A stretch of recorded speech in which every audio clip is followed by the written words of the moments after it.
Hello बच्चों, क्या हालचाल। तो स्वागत है मेरे इस YouTube channel physics with doctor Anand K Sharma.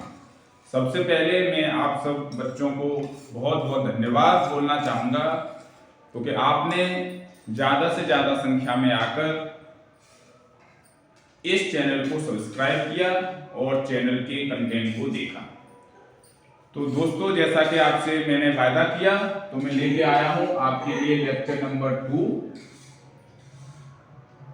में यूनिट 1, जिसका नाम है स्थिर वैद्युतिकी, इलेक्ट्रोस्टैटिक्स। ये इकाई एक 2 चैप्टर से मिलकर बनी हुई है, जिसमें पहले चैप्टर के बारे में हम जो है क्रैश कोर्स करेंगे। यहाँ जो है क्रैश कोर्स मींस वो टॉपिक जो बोर्ड एग्जाम के लिए अति महत्वपूर्ण है, उन्हें हम यहाँ पे तेजी से डिस्कस करेंगे। Okay, this is fast track. So chapter 1 is वैद्युत आवेश तथा क्षेत्र, इलेक्ट्रिक चार्जेस एंड फील्ड्स। सो बच्चों, स्टार्ट करते हैं। पहला ही टॉपिक और सबसे दमदार टॉपिक जो है, ये टॉपिक आपके वॉल्यूम फर्स्ट, जिसमें 8 चैप्टर हैं। यहां मैं एनसीईआरटी टेक्स्ट बुक को स्ट्रिक्टली करूंगा फॉलो जो है। तो चैप्टर 8 का सबसे लास्ट टॉपिक भी इलेक्ट्रिक चार्ज से ही संबंधित है। तो इलेक्ट्रिक चार्ज का कंसेप्ट जानना बहुत ज्यादा जरूरी है।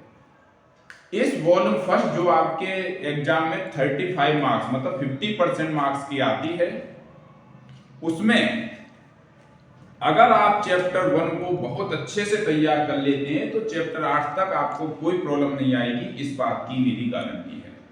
तो चलिए स्टार्ट करते हैं। फर्स्ट टॉपिक इज वैद्युत आवेश।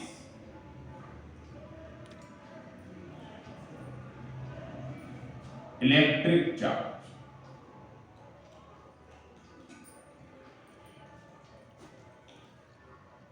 इसे दिखाया जाता है संकेत Q अथवा कैपिटल Q से। ये सिंबल जो है हार्ड एंड फास्ट नहीं है, they can be very from author to author. ये संकेत पर्सन टू पर्सन जो है चेंज हो सकते हैं, लेकिन हम यहां जो संकेत की बात कर रहे हैं वो वह हैं जो मार्केट में जनरली इस्तेमाल किए जाते हैं। तो इसमें हमें याद रखना है कि वैद्युत आवेश की सबसे पहले खोज जो है, इन्हीं दो बॉडी को आपस में अगर रब किया जाता है तो रब करने वाली जगह पर, है ना, जैसे कि बालों में किया रब, उसके बाद हल्के हल्के जो है पेपर के पार्टिकल में उस रॉड से चिपकने की प्रवृत्ति आ जाती है। तो रॉड से चिपकने की प्रवृत्ति ये जो है इलेक्ट्रिक चार्ज के कारण आती है। आपको ये मालूम होना चाहिए दुनिया की हर वस्तु में द्रव्यमान है, उसी प्रकार से इस ब्रह्मांड की हर वस्तु में जो है आवेश है। तो आवेश फंडामेंटल इंट्रिंसिक प्रॉपर्टी है, मतलब मूलभूत गुण है किसी भी जो है मूल कण का, जिसके द्वारा वस्तुओं में जो है आकर्षण या प्रतिकर्षण का गुण उत्पन्न होता है।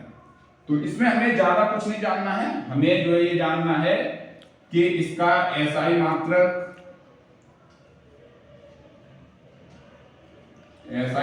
कूलम है। जो कूलम साहब हैं उनके जो है ऑनर में इसे दिखाते हैं कैपिटल C से। कूलम आवेश की बहुत बड़ा मात्रक है, इसीलिए हमें इसके छोटे मात्रक भी लेने हैं। आप देखेंगे कि ज्यादातर आंकिक प्रश्न में आपके इन्हीं मात्रक की बात है, जैसे कि 1 milli coulomb 10⁻³ coulomb, 1 micro coulomb 10⁻⁶ coulomb, 1 nano coulomb 10⁻⁹ coulomb, 1 pico coulomb 10⁻⁻12 coulomb.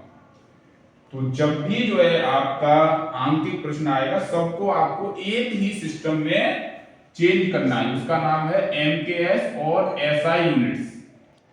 दोस्तों आप ये रखिए याद, अगर आपने जो है भौतिक राशियों को SI यूनिट में कन्वर्ट नहीं किया तो आपके आंसर सही नहीं आएंगे।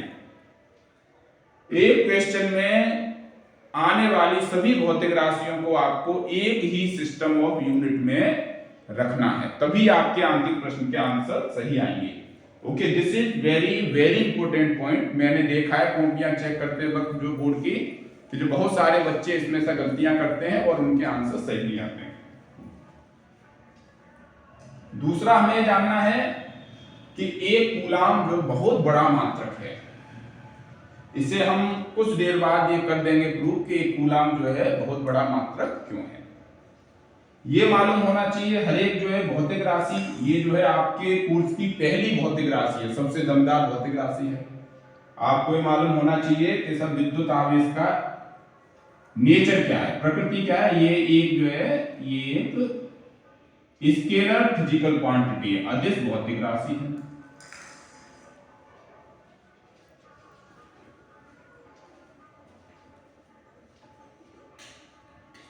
अब ये दो जो प्रकार के होते हैं, इनके प्रकार क्या है, दो प्रकार के होते हैं।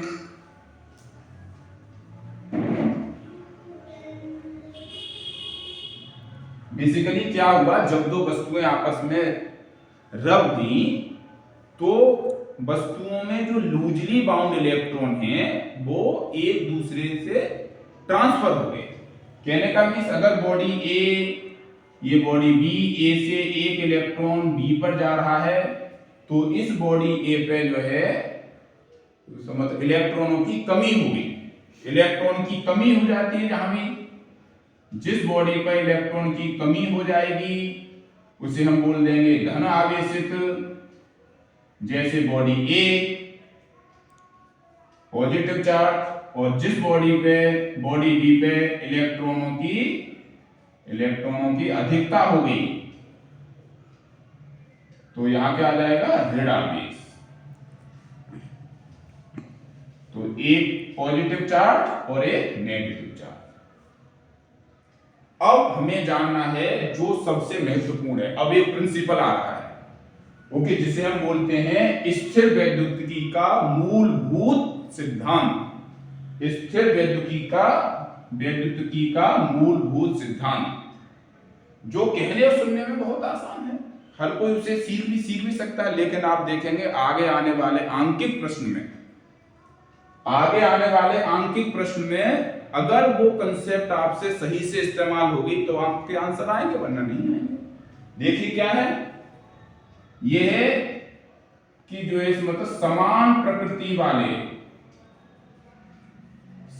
प्रकृति वाले आवेश, जैसे प्लस क्यू माइनस क्यू, ये दोनों जो है समान प्रकृति के आवेश हैं, प्लस प्लस है, ये माइनस है। ये हमेशा एक दूसरे को प्रतिकर्षित करते हैं। प्रतिकर्षित मतलब इनमें प्रतिकर्षण बल लगता है, प्रतिकर्षण बल, force of repulsion, repulsive force लगता है। तथा असमान प्रकृति के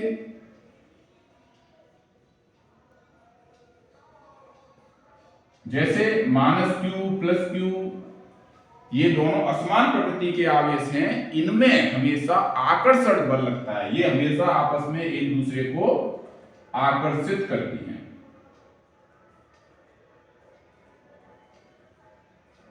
फोर्स ऑफ अट्रैक्शन।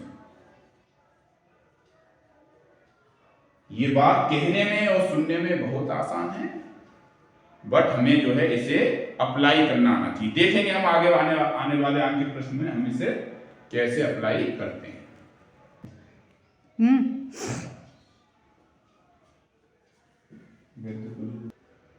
अब बात करते हैं, हमने विद्युत आवेश की बात की, अब बात करते हैं कूलाम का नियम।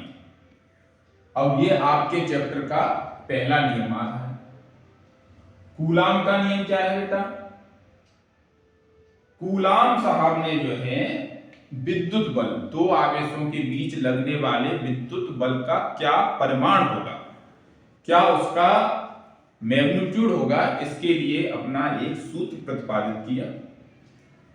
इस सूत्र के अनुसार किन्हीं दो बिंदु आवेश, मान लीजिए Q1 और Q2, जिनके बीच की दूरी तो ये कहां से लेंगे, सेंटर से, इन दोनों के सेंटर से ये दूरी कितनी है बेटा, r। बिंदु आवेश का मीन्स क्या है, बिंदु आवेश, ये जो बहुत ही महत्वपूर्ण शब्द है। बिंदु आवेश का मतलब है कि आवेश के आकार से उनके बीच की दूरी बहुत ज्यादा है। अगर मान लीजिए इसका आकार a है तो ये r जो है a से बहुत ज्यादा है, तब ये जो है बिंदु आवेश माने जाएंगे। तो प्लीज नोट दैट कूलाम का नियम बिंदु आवेश के लिए सत्य है।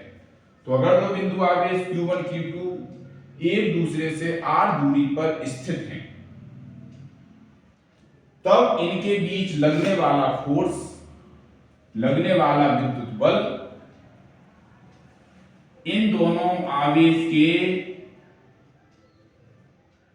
परिमाण के गुणनफल के समानुपाती होगा।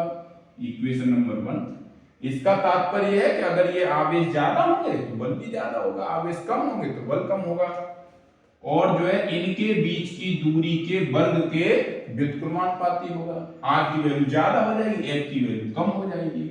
r की वैल्यू कम है तो f की वैल्यू ज्यादा हो जाएगी।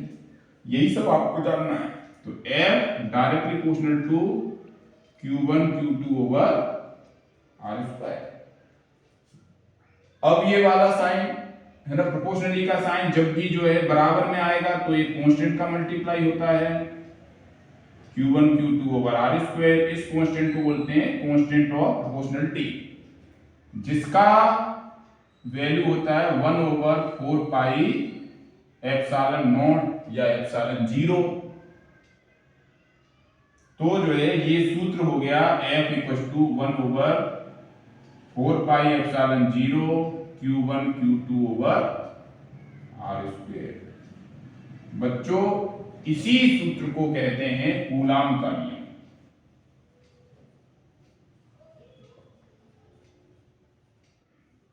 बच्चों ये आपको एकदम स्पष्ट मालूम होना चाहिए कि mathematical formula is the master की। आपको फिजिक्स में कुछ याद नहीं करना। मैं क्या कह रहा हूं, आपको भौतिक विज्ञान में कुछ याद करने की जरूरत नहीं है, सिर्फ आप सूत्र याद रखो। यदि आप सूत्र याद रखते हैं तो भौतिक विज्ञान में हर चीज, जो मैंने पिछले लेक्चर में 7 पॉइंट बताए थे, वो सातों के साथ आप कर सकते हैं। एक जो है अगर आपको मैथमेटिकल फॉर्मूला मालूम है तो सारी चीजें इससे हो जाएंगी, ये हम देखेंगे आगे आने वाले। तो ये फोर्स क्या है, विद्युत बल जो है एक वेक्टर फिजिकल क्वांटिटी है, इसका SI मात्रक न्यूटन है। तो यही कूलाम साहब ने कहा कि कोई दो आवेश होंगे, ऑब्वियसली उनके बीच में विद्युत बल का अनुभव होगा। अब वो विद्युत बल आकर्षण का भी हो सकता है, प्रतिकर्षण का भी हो सकता है, ये इनके जो है प्रकृति पर निर्भर करेगा। तो F का value 1 over 4 pi epsilon not q1 q2 over r square. तो बेटा इस k का एक मान भी है। k का मान क्या है, 9 गुणा 10 की घात 9। क्या रहेगा इसका मात्रक? अब मात्रक कहां से आएगा, सूत्र से आएगा। देखो k का वैल्यू क्या हो जाएगी, f r square upon q1 q2। तो f की newton r square metre square over coulomb square. तो ये इसका मात्रक हो गया, सॉरी इसका मान हो गया, और ये इसका मात्रक हो गया। ठीक है, अब ये मालूम होना चाहिए एप्सिलॉन नॉट क्या है। इसे हम जो है कूलाम नियतांक भी बोलते हैं, कूलाम कांस्टेंट, कूलाम नियतांक। अब ये सर आप पूछेंगे कि सर ये एप्सिलॉन नॉट क्या है। इसे बोलते हैं, जीरो का मतलब है निर्वात, निर्वात की विद्युतशीलता, निर्वात की विद्युतशीलता। कहने का मीन्स है electric permittivity of the free space. देखिए आपको इंग्लिश की टर्मिनोलॉजी जानना भी बहुत जरूरी है, भले ही आप हिंदी मीडियम के स्टूडेंट हो, क्योंकि जो है साइंस जैसे जैसे आप आगे के लिए बढ़ते जाएंगे, साइंस आपका जो है इंग्लिश मीडियम में आती जाएगी। यदि आप जो है आज की डेट में अगर भारत में जो है PhD करना चाहते हैं भौतिक विज्ञान फिजिक्स में, तो आपको इंग्लिश मीडियम में ही करनी है। पूरी की पूरी थीसिस, पूरे के पूरे आपको जो है पेपर्स अपने इंग्लिश में ही पब्लिश करने हैं। इसीलिए भले ही आप हिंदी के हैं कोई बात नहीं, लेकिन थोड़ी थोड़ी आप इंग्लिश की टर्मिनोलॉजी भी जरूर सीखिए। तो निर्वात की वैद्युतशीलता, अब इसका मान कहां से आएगा, इसका मान आ जाएगा यहां से आ जाएगा। देखो 1/ε0 की वैल्यू कितनी, 1/4πε0 इक्वल टू 9 × 10⁹। तो यहां से बेटा ε0 की वैल्यू आ जाएगी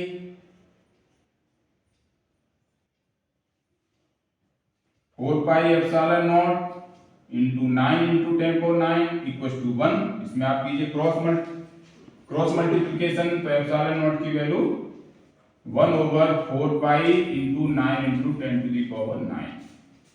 तो क्या आ जाएगा 8.85 × 10⁻⁻12। यूनिट क्या हो जाएगा, इसका उल्टा हो जाएगा। ε0 के का यूनिट एक दूसरे को उल्टा, तो कूलम स्क्वायर प्रति न्यूटन मीटर स्क्वायर।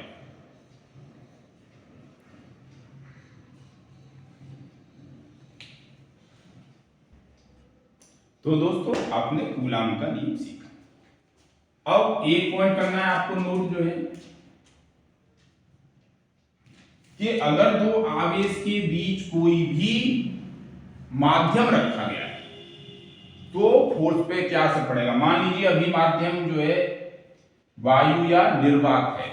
अब आप कहेंगे सर वायु और निर्वात तो एक दूसरे का बिल्कुल उल्टा है। वायु का मतलब कोई ना कोई चीज है, माध्यम है, और जो वैक्यूम का मतलब कुछ भी नहीं है, वायु भी नहीं है। तो दोनों को एक साथ क्यों बोल रहे हैं, क्योंकि बेटा दोनों के लिए k का वैल्यू लगभग समान है ना। लगभग समान का मीन दोनों के लिए वैल्यू एक माना जा सकता है। तो जो इसीलिए जो है अगर दोनों के बीच में कोई भी माध्यम नहीं है या वायु है तब F0 की वैल्यू ये आएगी। इसे हम मान सकते हैं समीकरण 1। अगर दोनों के बीच में कोई माध्यम उपस्थित हो, माध्यम उपस्थित हो, तब देखो बेटा मीडियम उपस्थित है, तब जो है विद्युत बल की वैल्यू क्या रहेगी 1/4πε0। इसके साथ k का मल्टीप्लाई करना है। और स्टूडेंट आप प्लीज k को जो है कूलम कांस्टेंट से कंफ्यूज मत होइए। यहां k का मतलब है डाइलेक्ट्रिक कांस्टेंट, परावैद्युतांक।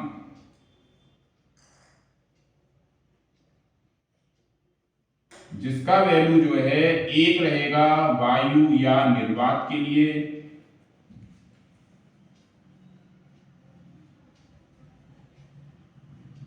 बाकी सभी के लिए k का वैल्यू 1 से ज्यादा रहेगा। देखो बच्चों k का वैल्यू 1 रहा तो यही सेम सूत्र आ गया। अब ये मान लीजिए समीकरण नंबर 1।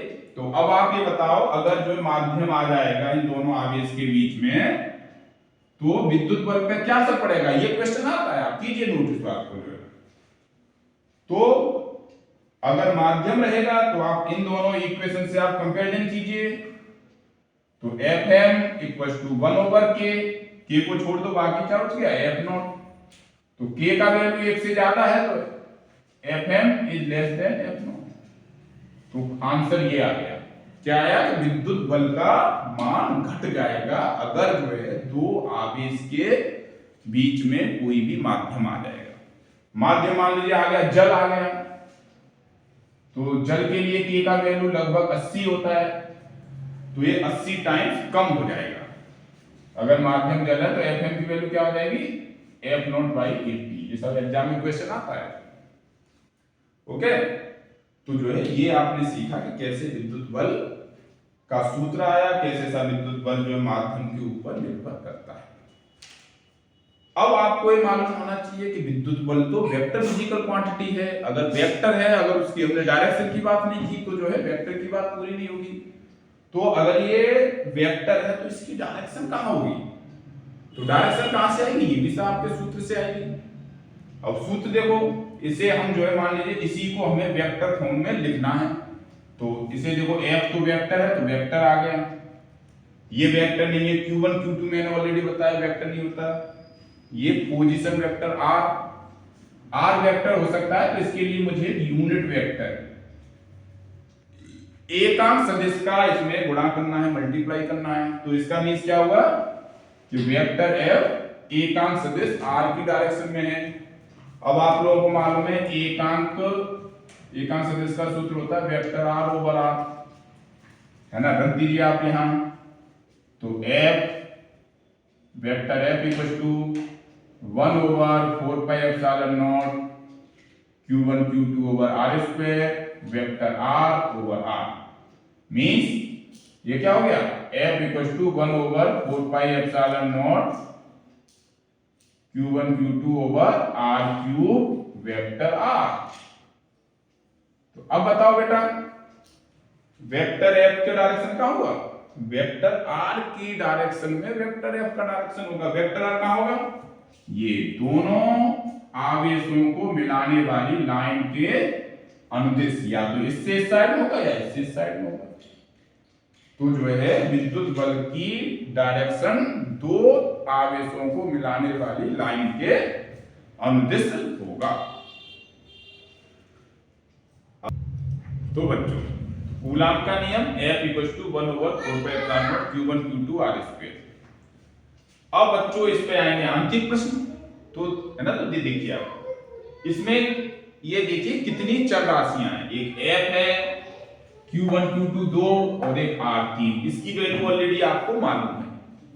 तो चार जो है भौतिक राशियां दी हुई हैं इसमें। तीन भौतिक राशियों, किसी भी तीन भौतिक राशियों की वैल्यू आपको दे दे तो चौथी आप कैलकुलेट कर सकते हो बेटा। तो यही होता है इसमें, कोई सी तीन वैल्यू आपको F, Q1, Q2 और R में से, इन चार में से कोई तीन की वैल्यू दी हुई होगी, चौथे की वैल्यू कैलकुलेट करना है। इसका वैल्यू ऑलरेडी मालूम है, बिल्कुल आसान सा है। अब इसमें बस ध्यान ये रखना है कि ये न्यूटन है इसका ऐसा यूनिट, इन दोनों के कूलाम है, इन दोनों का मीटर। ये coulomb most of the cases में ये सब micro coulomb, pico coulomb, nano coulomb में होगा, तो आप फौरन उसमें जो है मल्टीप्लाई करके 10⁻⁻⁶ -12 का आप उसे कूलाम में कन्वर्ट कर लीजिए बेटा। अब एग्जाम में आता है, बहुत क्वेश्चन आता है, एक कूलाम की परिभाषा दीजिए। किसके आधार पे, विद्युत बल के आधार पे, कूलाम के नियम के आधार पे। तो हमने कहा सूत्र आप याद रखो, डेफिनेशन भी सूत्र से आएगी। देखो बेटा, इसमें आप रखो, मुझे क्या चाहिए, Q1 और Q2 = 1 कूलम। ओके, यहां Q1 Q2 आ गया कूलम। अब इफ R = 1 मीटर रख दूं मैं, जो है इसमें R की वैल्यू भी 1 मीटर रख दूं, तो F की वैल्यू क्या रहेगी बताओ, आप बताओ। 1/4πε0 that is 9 × 10⁹ Newton.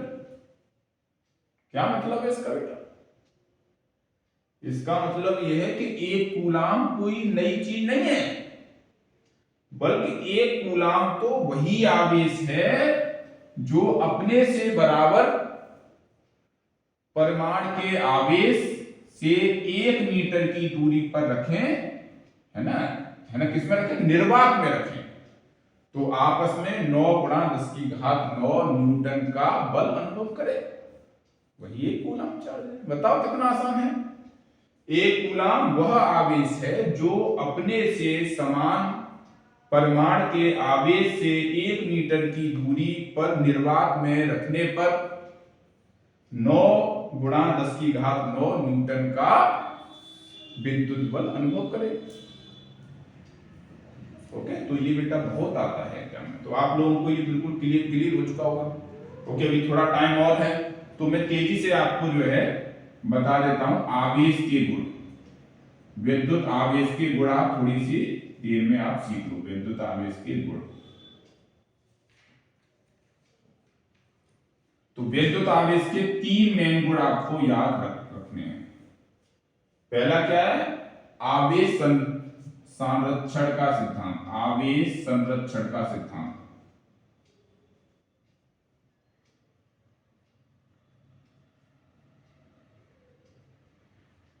Means law of conservation of charge.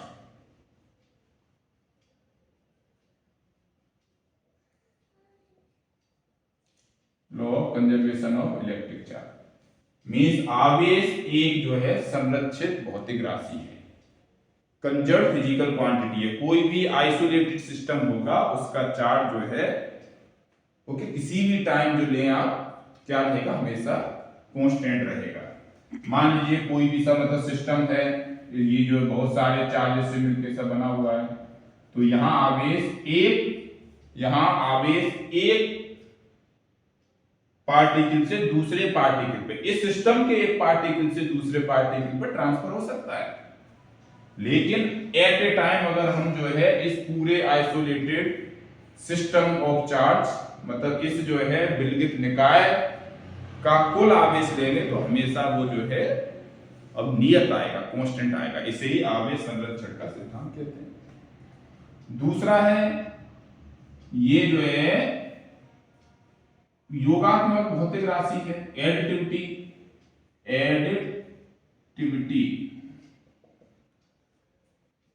Means विद्युत आवेश एक जो है स्केलर भौतिक राशि है। तो मान लीजिए इस पे अगर कोई टोटल आवेश पूछे तो सिंपल आपको इनका बीजगणितीय योगफल करना है।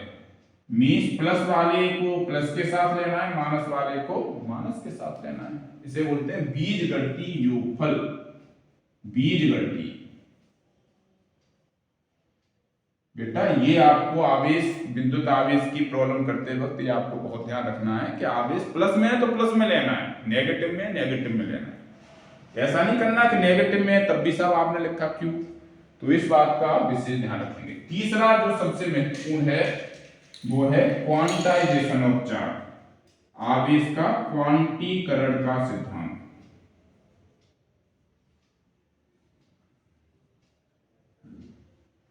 क्वांटीकरण का सिद्धांत means law of quantization of charge.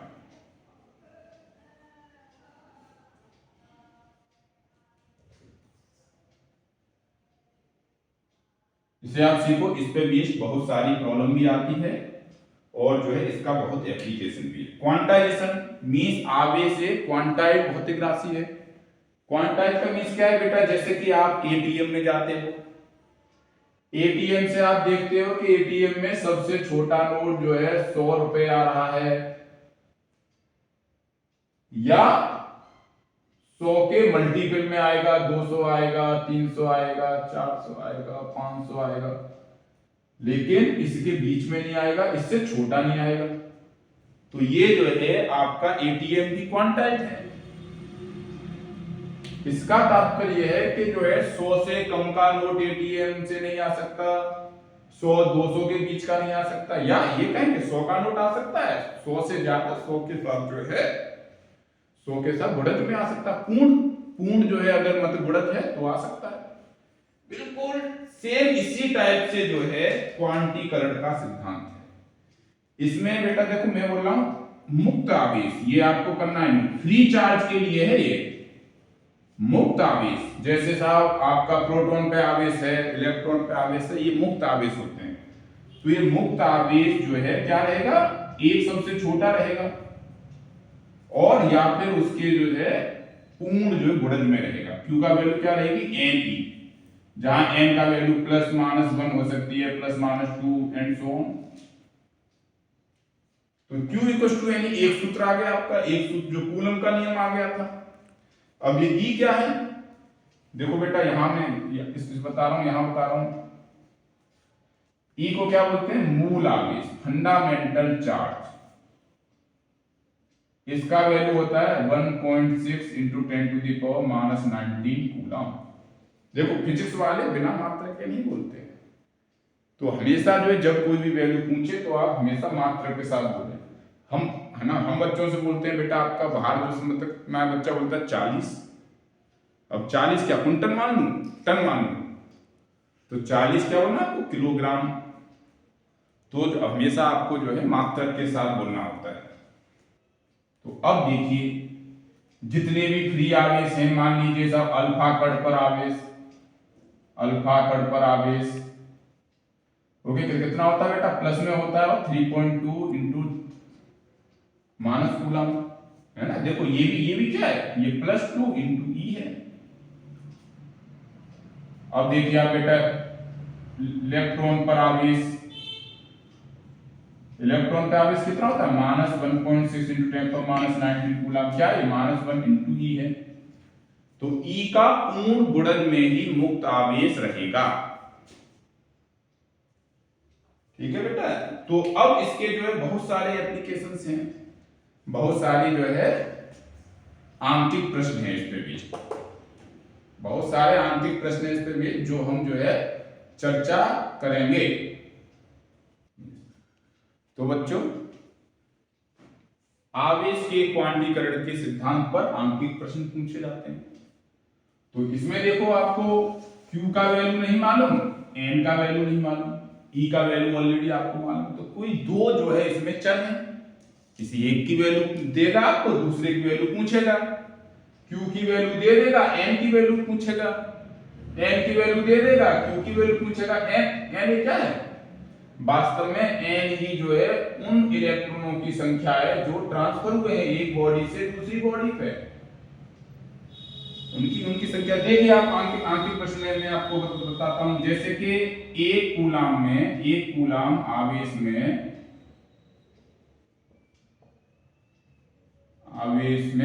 मतलब कितने मुक्त इलेक्ट्रॉन होंगे?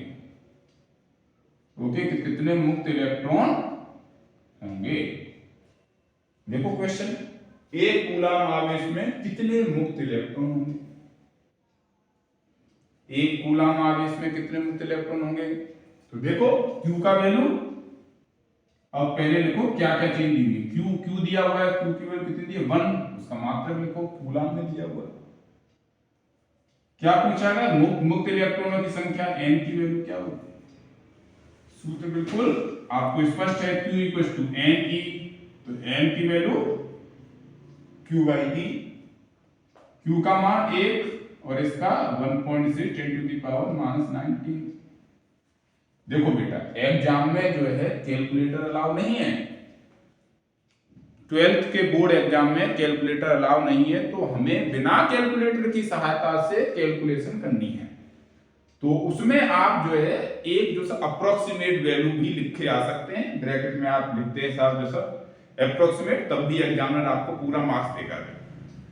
तो जैसे ये है, अब ये क्या है 10⁻+19, अब ये 1/1.6, तो ये यहां से एक पावर कम कर दीजिए, तो 10/1.6, ये जो 100/16 हो गया, तो ये कितना आता है 6.25, 10⁻18 इलेक्ट्रॉन। इसे आप डायरेक्ट भी आप याद रख सकते हो कि एक कूलाम आवेश में 6.25 इंटू 10⁻18 10⁻18 इलेक्ट्रॉन होते हैं। देखिए मैंने कहा था एक कूलाम बहुत बड़ा चार्ज है, 10⁻18 इलेक्ट्रॉन है एक कूलाम आवेश में, तो ये बहुत बड़ा आवेश है। देखो अब दूसरा, देखो दूसरा प्रॉब्लम क्या है। अब ये कह रहा है कि 10�9, ओके, 10�9 का मीन्स एक पे आपने 9 जीरो रखी है, एक पे 9 जीरो, 10�9 इलेक्ट्रॉन एक बॉडी से ट्रांसफर हो रहे हैं 1 सेकंड में। आप समझो बेटा, 10�9 इलेक्ट्रॉन एक बॉडी से दूसरी बॉडी पर मान लीजिए 1 सेकंड में ट्रांसफर हो रहे हैं, स्थानांतरित हो रहे हैं। तो अब मान लीजिए आवेश मेरे पास एक कूलाम आवेश है, एक कूलाम आवेश को स्थानांतरित होने में कितना वक्त लगेगा, या बॉडी पर एक कूलाम आवेश होने में कितना समय लगेगा? देखो 10�9, 10�9, 1 2 3 4 5 6 7 8 9, 5 6 7 8 9, ये सब 10�9 है। इकाई, दहाई, सैकड़ा, हजार, 10,000, लाख, 10 लाख, करोड़, 10 करोड़, अरब, 1 अरब। समझो बेटा, 1 अरब इलेक्ट्रॉन 1 सेकंड में एक बॉडी से दूसरी बॉडी पे ट्रांसफर होगा। 1 जो अरब पैसे कितने होते होंगे? बहुत होते हैं। तो 1 अरब इलेक्ट्रॉन हम आपको दे रहे हैं जो 1 सेकंड में ट्रांसफर हो गए। तो कह रहे हैं एक कूलम आवेश के लिए कितना टाइम लगेगा? तब अब आप कीजिए, तो आपको मालूम है 10�9 इलेक्ट्रॉन को ट्रांसफर होने में लगने वाला समय है 1 सेकंड। तो एक जो इलेक्ट्रॉन को ट्रांसफर होने में 1/10�9 सेकंड। अब एक कूलाम का मतलब क्या है? 6.25 इंटू 10 की घात 18। इसे ट्रांसफर होने में कितना वक्त लगेगा? तो 6.25 10 की घात 18 ओवर 10 की घात 9। इसे करो तो 6.25 into 10 to the power 9 second.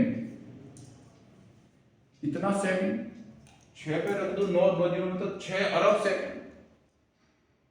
6 जैसा अरब 25 करोड़ सेकंड। अब ये तो टाइम को अगर आप है ना मतलब बदल लो साल में, तो साल में चेंज करने के लिए एक साल में अगर मान लो 365 दिन है, एक दिन में 24 घंटे हैं, एक घंटे में 60 मिनट है, एक घंटे में 60 सेकंड है। आप बेटा कीजिए इसे सोल्व, तो इसका आंसर लगभग कितना आ जाएगा? 200 साल, लगभग 198 वर्ष। 198 साल मतलब हमारी लगभग 2 या 3 पीढ़ियां गुजर जाएंगी। 1 अरब इलेक्ट्रॉन जब 1 सेकंड में ट्रांसफर हो रहा है, तो मात्र 1 कूलम आवेश को ट्रांसफर होने में 198 वर्ष, है ना, समझे? इसीलिए हम कहते हैं कि 1 कूलम आवेश बहुत बड़ा आवेश है, इसे हम प्रैक्टिकली हैंडल नहीं कर सकते। अब देखिए कुछ जो क्वेश्चन आप जो है घर से भी कर सकते हैं ट्राई। एक क्वेश्चन है, ये सब मुझे आज भी याद है कि ये जो है क्वेश्चन जब जो है पीएचडी एंट्रेंस, मेरा पीएचडी एंट्रेंस का जब हो रहा था वाइवा, ओके मतलब इंटरव्यू, तब मुझे ये साहब जो क्वेश्चन वहां के चेयरमैन साहब ने पूछा था कि जो एक कॉपर की है जिसमें 6.4 ग्राम की है, वो मान लीजिए बेटा, तो इसमें कितने मुक्त इलेक्ट्रॉन होंगे? ओके कितने मुक्त, है ना, कितने मुक्त इलेक्ट्रॉन होंगे? क्योंकि ये 12th की एनसीईआरटी का बुक है, 12th का मेरे साथ जो है उसी टाइम से, बहुत सारे टाइम से, लगभग जो है 15-16 साल से मैं 12th का कोर्स और बीटेक का कोर्स पढ़ाता हुआ आ रहा हूँ जो है, तो मुझे इसका आंसर मालूम था। मैंने उन्हें आंसर दिया तो उन्होंने कहा भी कि जो है बहुत जो है स्टूडेंट का वाइवा हो चुका, लेकिन जो है इस स्टूडेंट ने इसका आंसर सही बताया, क्योंकि बिल्कुल बेसिक है। बेसिक जो है मतलब फिजिक्स जो है कभी भी भूलनी नहीं चाहिए। तो अब देखिए दूसरा क्वेश्चन आप कर सकते हैं कि 250 ग्राम 250 ग्राम वाटर है, इसमें कितना धन आवेश होगा और कितना ऋण आवेश होगा, और ऋण आवेश की गणना आप कीजिए। आपका जो भी आंसर आ जाए, इन दोनों के आंसर आप जो है कमेंट बॉक्स में जरूर दीजिए कि इनके आंसर क्या आ रहे हैं, ठीक है? अगर आपसे नहीं आए तो आप बोलिए, हम अगले वीडियो में इसे जो है इसका आंसर आपको दे देंगे। तो जो है आज के लिए आई थिंक जो है इतना काफी है। आप लोग जो आराम से बैठ के पूरा वीडियो देखिए, और जो है आपको जो भी प्रॉब्लम आए है आप जो है कमेंट बॉक्स में लिखिए, या फिर जो है हमें आप जो है बता सकते हैं। इसके बाद हम जो है अगला टॉपिक आपको पढ़ाएंगे विद्युत क्षेत्र। विद्युत क्षेत्र का सूत्र क्या होता है, और जो है विद्युत क्षेत्र रेखाओं के गुण, है ना, 2-3 गुण जो कभी कभी एग्जाम में पूछते हैं, अक्सर नहीं पूछते। उसके बाद जो टॉपिक है वो सबसे महत्वपूर्ण है, विद्युत ध्रुव आघूर्ण। 100% आना है सब। तो जो है उसकी बातें हम जो है अगले वीडियो में करेंगे। सो दोस्तों धन्यवाद, आपने साथ जो है YouTube वीडियो देखा।